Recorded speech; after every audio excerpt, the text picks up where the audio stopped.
I caught up with Hannah Waddingham as she takes on a very different role in the Garfield movie. Garfield, hi, how are you? I can't believe you're actually here. I'm here to talk to Hannah Waddingham, of all people. How good's that? Do you know where she is? That way? The sign says she's that way. I'm not, I think it might be... Well, Garfield. Hi. I loved Garfield back in the day, but this is Garfield 2024 style, isn't it? This is gangster Garfield. Gangster Garfield. Yeah, man. Yeah. Well, you're the ultimate gangster in the movie. Yeah, she's awful. She's a little Minxy Jinx. Oh, she is a Minxy. I'm absolutely stealing that for the rest of the press junket as my own. Yeah, she's awful. She's very theatrical. Very theatrical and hugely volatile because she's been wronged, man. She has. She has been wronged, but looks fabulous doing it. Garfield has had a new life, a very happy life, but gets pulled into the underworld. Pulled into a more exciting life, I think. Maybe. But I love how it honours, and I didn't realise this until I saw the screening of it, it honours the original kind of 1980s, 90s style when he's in John, his owner's house. But as soon as he goes off on this ridiculous adventure, it's almost like a different style of animation that they've done. I think it's really clever how they ramp it up through the movie when all these ridiculous characters get added in. Yeah. That's the thing I loved about it most, really. And great cast, wonderful voices ridiculous in cast. there.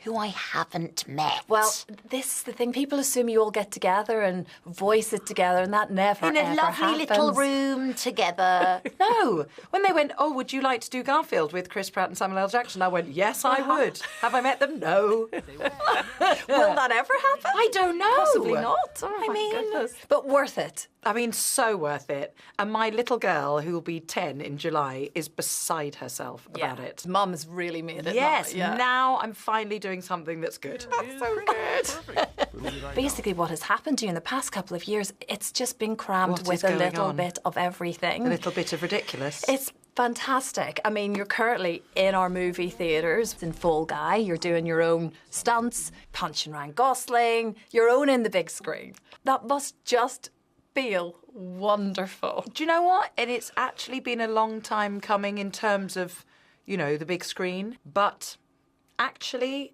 I feel like it's happening at the right time. When I know what I'm doing, I think. You know, being on the same platform as Chris Pratt, Samuel L. Jackson, you know, Bowen Yang, Brett Goldstein, all these people in this movie, you reach a level where the people that you're playing with are just fabulous. Yeah. And the pleasure, it's nothing to do with fame, money, any of it. It's to do with the calibre of people that you find yourself around is what I feed off the most. I can only imagine the emotional shift it must have been leaving Ted Lasso behind. It was horrendous.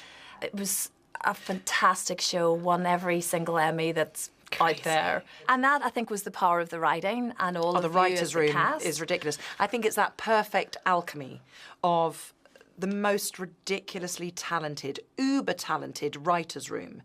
The finest men and women, the finest voices, the finest kind of feminists writing into a script, both male and female. And that makes a big difference, I think. The thing I miss, though, I miss Rebecca. A lot, because she doesn't exist unless I play her. It's like suddenly you haven't heard from a friend. Back on the big screen again, later on, of course, with another legendary Hollywood superstar, Tom Cruise. I mean, the Hollywood superstar. Come on. Just fantastic. Well, I mean, that's why I say what is going on. That's the ultimate. I love a bit of Mission Impossible. Tom Cruise. Me too. I mean, me too. You had a really close friendship with him because you end up spending an awful lot of time together in a very confined space. Yes. It was insane. On a very kind of low-key, lovely level, on this active fighter carrier that we landed on in an Osprey, as you do. While it was moving, you know, you land, and it's amazing how he is so used to the effect that he has on people. He would find the person right at the back that looked nervous and make a beeline for them, and I just think people need to know that. Yeah. Because he doesn't need to do that. No, he doesn't. And it's a beautiful thing. Can you explain the importance of this coconut cake?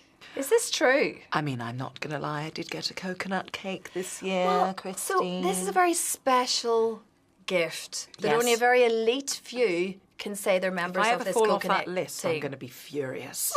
I want on the list. I want to get on the coconut I'll send list. you a slide. So he does this, doesn't he? Yeah. And he sends this... Even the box is gorgeous. Oh my God. Is it a big cake? It's a beast. Of course. He's not going to send, like... Does it, you know, open self-combust it and it's after like- 5 minutes or something? Or is there some it trick with explodes. it? That's brilliant. Hannah, thank you so much. Likewise. Garfield's great. It's so gorgeous good to to meet see you. you. Thank you very much indeed. She was brilliant. And the Garfield movie is in cinemas from next Friday.